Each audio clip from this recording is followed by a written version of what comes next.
Alright, today we're going to take a look at two more ideas with approximations. Okay, approximating areas under curves. So, yesterday we used rectangles to approximate the area under curves. What might be a better shape than a rectangle to get a closer approximation to the area under a curve?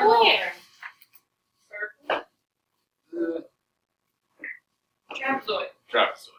Oh. Okay. Hey, how much size is trapezoid? Alright, so the first thing that we're going to look at is trapezoidal approximations. Okay, so this is a picture of why this is a better approximation. Okay, this is almost the same curve we looked at yesterday. Yesterday we just did x squared.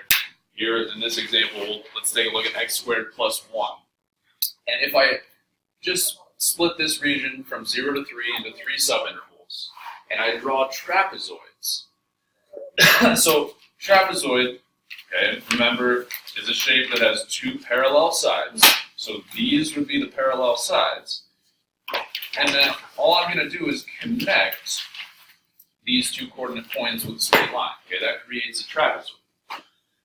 So what I want to do to approximate the area under the curve, okay, is use trapezoids now instead of rectangles. Okay. So what was our formula for the area of a trapezoid? Area equals 1/8 parentheses B1 plus B2. Yeah, so we wrote it a couple of different ways. All right, so I think this one is the way that I like. I just remember the other one. Yeah, and that's fine. Whichever way that you want to remember it is perfectly fine. Okay, but this one to me makes the most sense. Okay, what we're basically doing is saying, well, this is just the height times the average of the bases. It's basically the area formula for a rectangle. Okay, except instead of saying these two bases are the same, we're just going to take their averages. Okay, so I want to find the area of all three of these and add them together to get my approximation. Okay, so I have all the information I need. Right, in this picture, they give us these coordinate points, so I don't have to plug those in.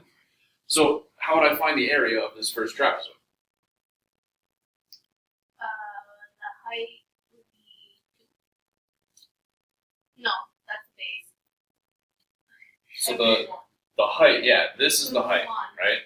The height is the distance between the two parallel sides. So the height would be 1. So we're just going to have 1 times, and then what are my two bases? 1 and 2, right? This side would be 1, this side would be 2. So 1 plus 2 over 2. So that's the area of the first one. Then I want to do the area of the second one. So my height, again, is 1 in this case. What are my bases? 5. 5 and 2. And the last one, again, the height's 1. My bases are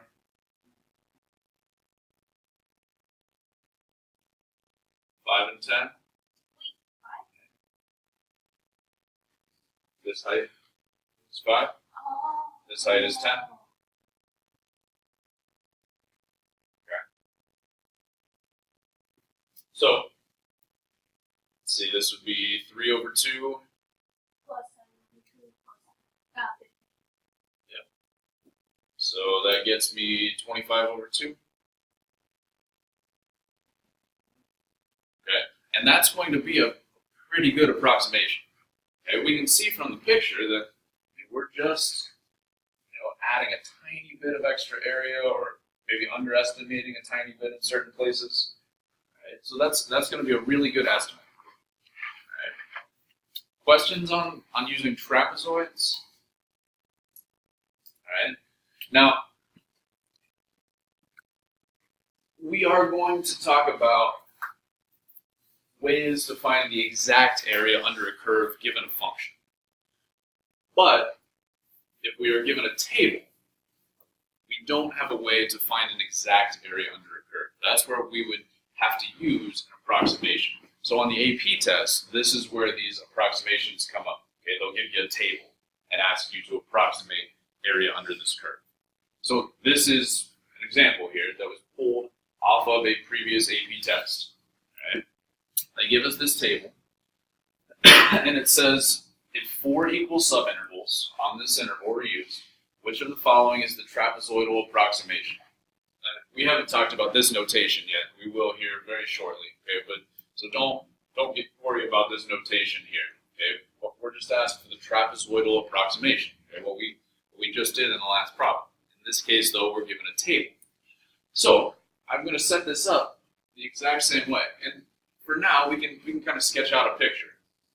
And they even split up into 4 subintervals for us, right? So I'm going from 0, 5 to 1 to 1.5 to 2. And then I'm going to create 4 trapezoids here.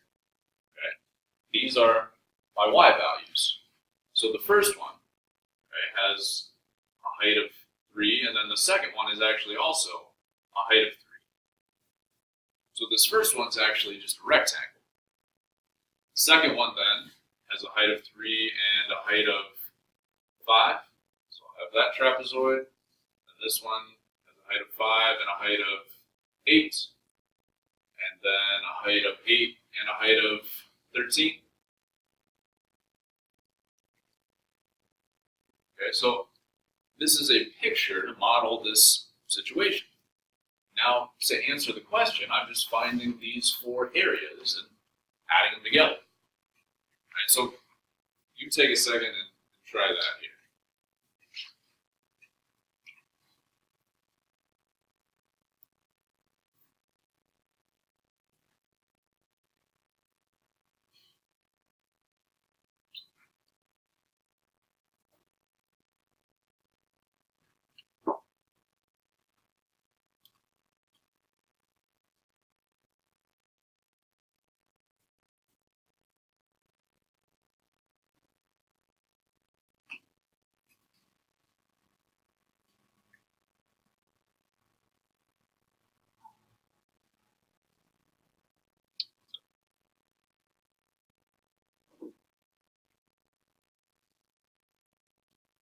And this question was on the calculator portion of the test. Okay, so you would have a calculator to do these calculations.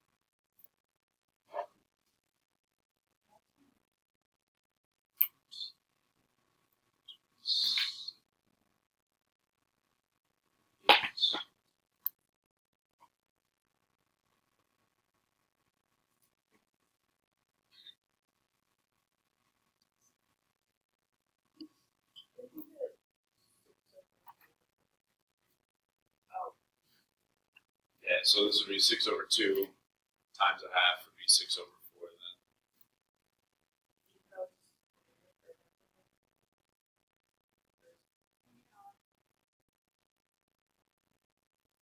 Well, yeah, I mean, we do 3 times 0.5.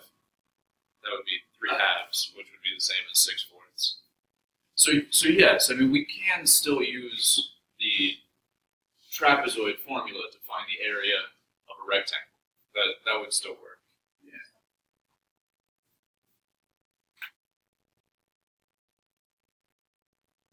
Well, so then, what if we just use the rectangle area for the area of that? For the first one? Yeah. That's fine. What if it is 0 times 3? Oh, no, 0.5 times 3. 0.5 times 3, yeah. The width times the height.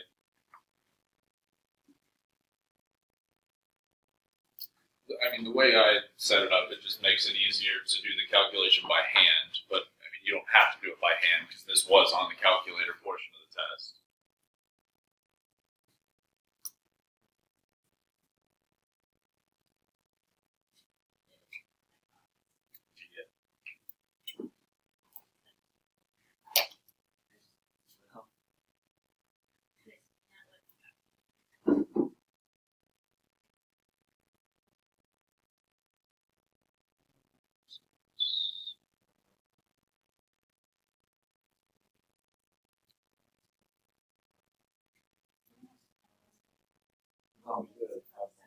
I don't know.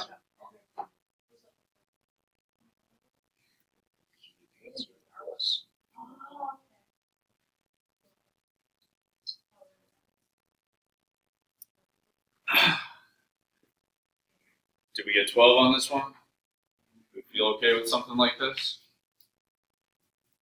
Alright, let's do one more trapezoidal approximation. Okay, so you guys go ahead and try this one from the start. Okay, we're given the velocity of a bicycle every 2 seconds during a 10-second interval.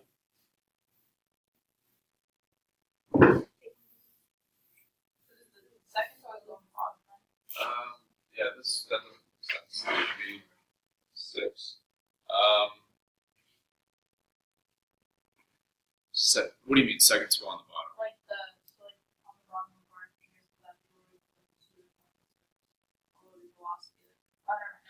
Oh, yeah. So like when we draw out the graph, that's kind of like the x-axis. Okay. So that would be time. Yeah. How many trapezoids do we have?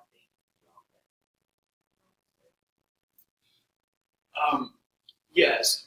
So we're actually only going to have 3 trapezoids, right? Because we're only given information every 2 seconds, but it is over a 6-second interval. Like it's not 6 different intervals that you go to the 6 seconds. Yeah. Yeah. So in this case, you only have 3 trapezoids.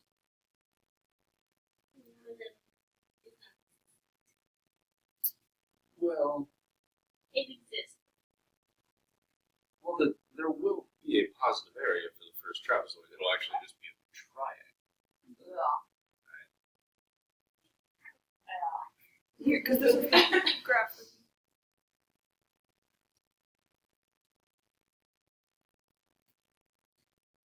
But we can still use the trapezoid formula to find the area of that. So just one of our bases will just be 0. What if I did draw a triangle? What do you mean? I just drew up these with That's fine. All right, you're not getting graded on your drawings. okay. Isn't the whole thing a triangle? No, because we're not increasing by the same value every time. So it might kind of look like it, but the trapezoids will actually have slightly different slopes. So like, for the first one, will it just be 0 plus 5 plus 5? 0 plus 5 plus 5. For the Very first for the one. 2 bases, yeah. Okay.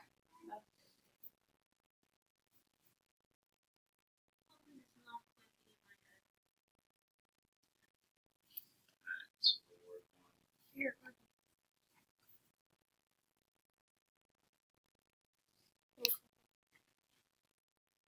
So the first point is actually at 0, 0. Right? So, I mean, it doesn't really matter how you draw it. I mean, you could draw it like that and just say this side's 0. And it doesn't think you can do that. This height would be 5.5.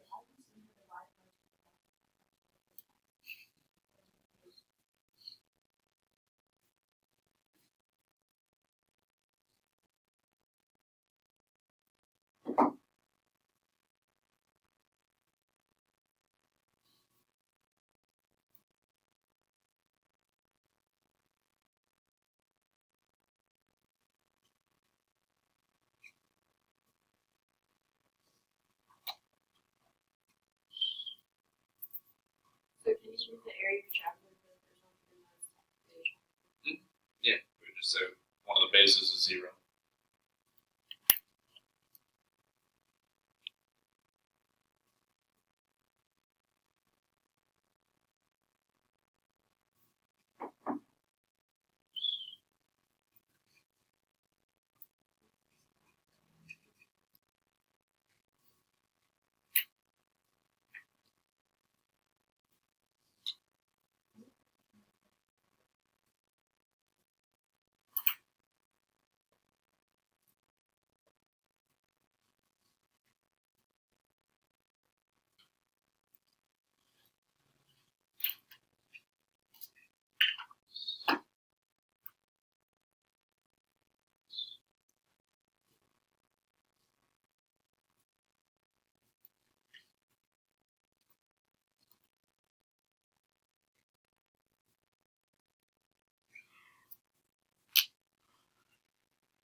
I think it's less work because you're already given all the y values, right? You don't have to plug those in and find that.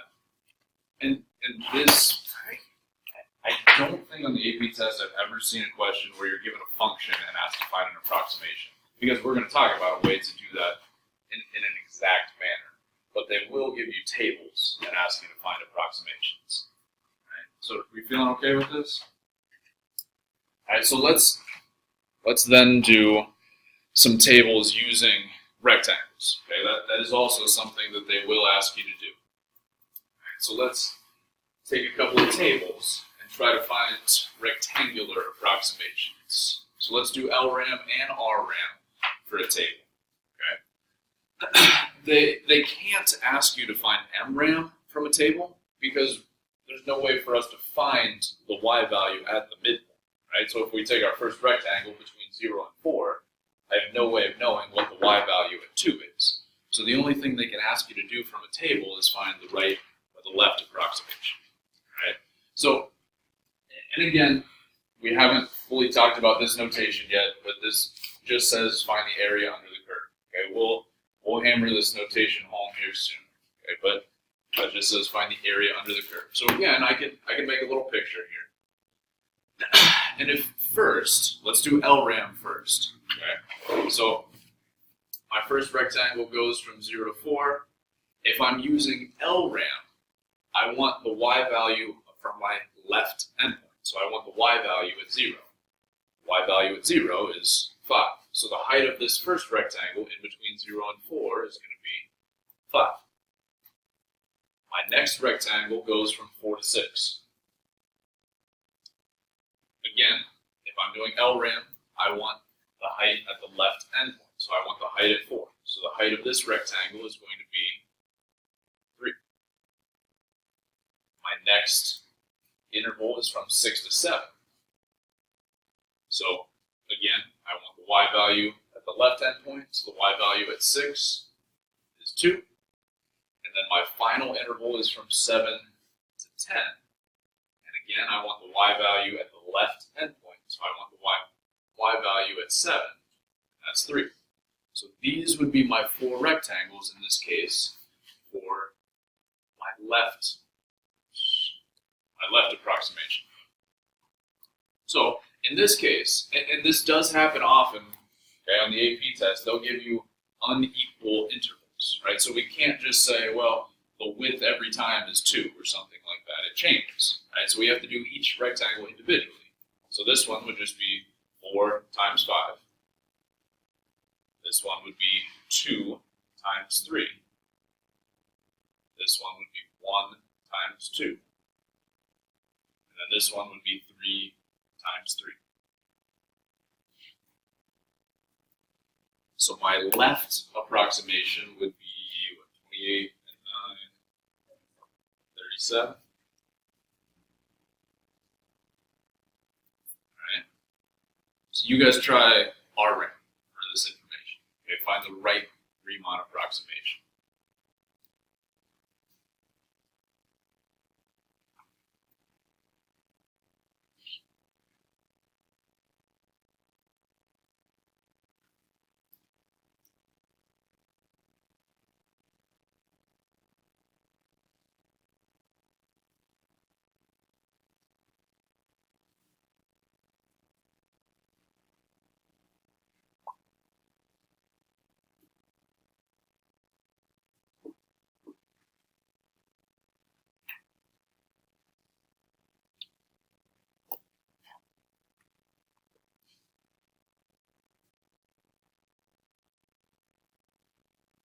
Really,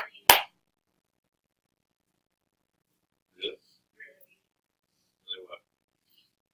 I thought this was the same, but it wasn't. Oh, what? It's a different, you know. Did you like take some of these areas? Extra. Yeah. Nope, they will be different.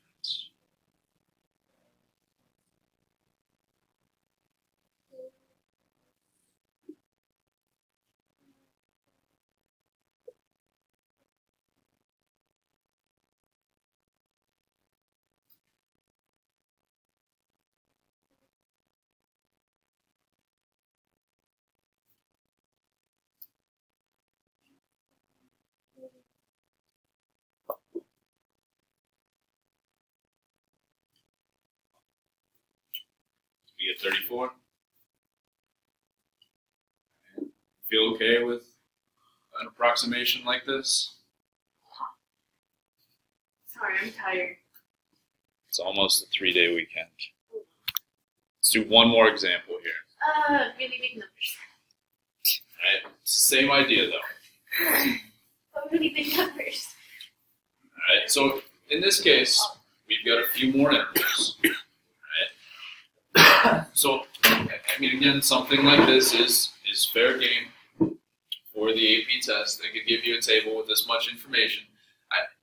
Something like this may show up on the free response. They're never going to give you a table with this much information for a multiple choice question. Okay? But something like this would be fair game for a free response question. So it says a tank is being filled with water using a pump that slows down as it runs. The table gives the rate at which the pump pumps at every 10 minutes. The tank is initially empty. How many gallons of water are in the tank after 90 minutes? So to do this, okay, we're given a rate. We want to find the area under the curve to approximate the total number of things. Okay, in this case, that's gallons of water. So let's use LRAM and RRAM for this table. In this case, the intervals are the same every time. Okay, every width of my rectangle is going to be 10. Squares or? So if LRAM and RRAM mean rectangles, right? So the left rectangular or Riemann approximation and the right Riemann approximation.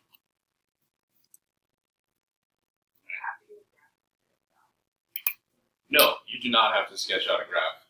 If you can understand what you're doing and finding the area of each rectangle, you absolutely do not have to sketch a graph. So let's take a few minutes here and try to find these approximations.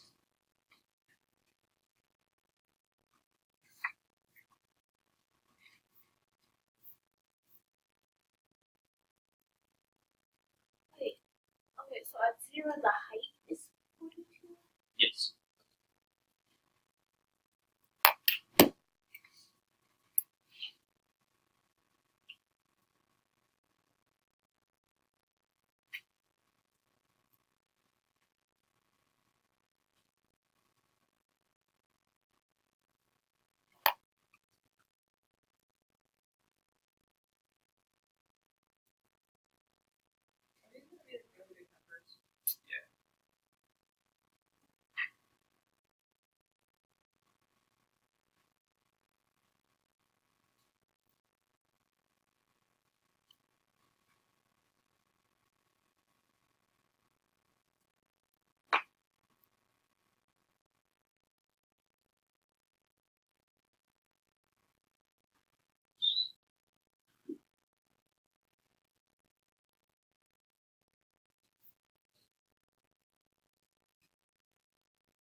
Let's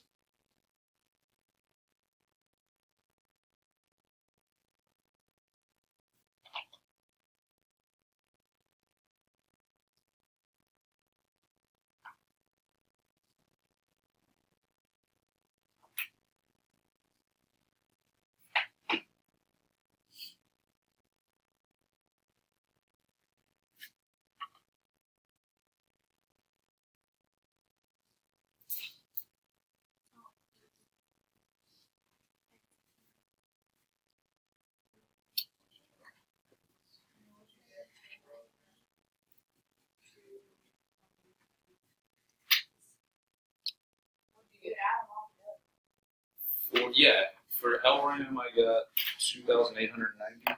Oh, that's hard. For RRAM I That got was 2,620. simpler than I thought it was going to be. Oh no. Yeah, that's nice. What? But like, if you're trying to LRAM, you can just subtract the first one. Exactly. I must be failing.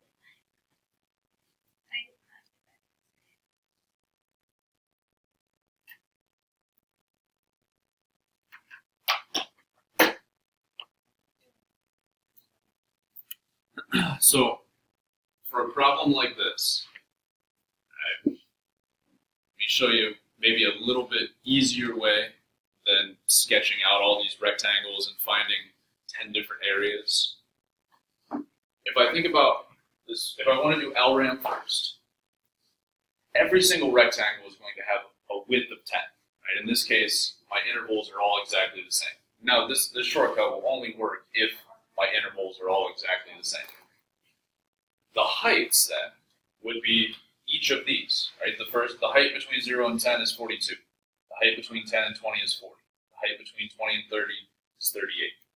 So what we can do, since I know that each one will have a width of 10, I can say that the total area here is just going to be 10 times 42 plus 40 plus 38 plus 35 plus 35 plus 32 plus 28 plus 20 plus 19. Okay, that would get me the area of all of those rectangles added together. Right? So for LRAM, I'm just taking the width of each rectangle times all of the heights. Isn't that the same for all of them? It'll almost be exactly the same for R.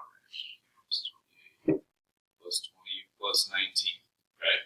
Because this final rectangle that goes between 80 and 90, its height would be 19. So I would not be using this rightmost endpoint for LRAM. For RRAM, then, it's really similar, except I'm not using the first piece of information, the first height, right?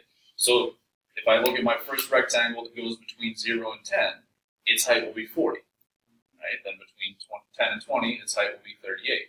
So for RRAM, I'm just leaving off the first piece of information, and I will end up using the last. So RRAM would be 40 plus 38 plus 35 plus 35 plus 32 plus 28.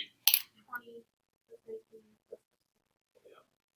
And then for this one, we get 2890. This one, we get 2620. Okay, so even if we're given a large table like this, LRAM and RRAM still aren't that bad. Okay, we can use this shortcut as long as we are given equal subintervals. Okay, remember this shortcut will only work if we're given equal subintervals. Okay, but most of the time, if we're given a table this large, there will be equal subintervals. Okay, questions? All right, and that is it for today. There is a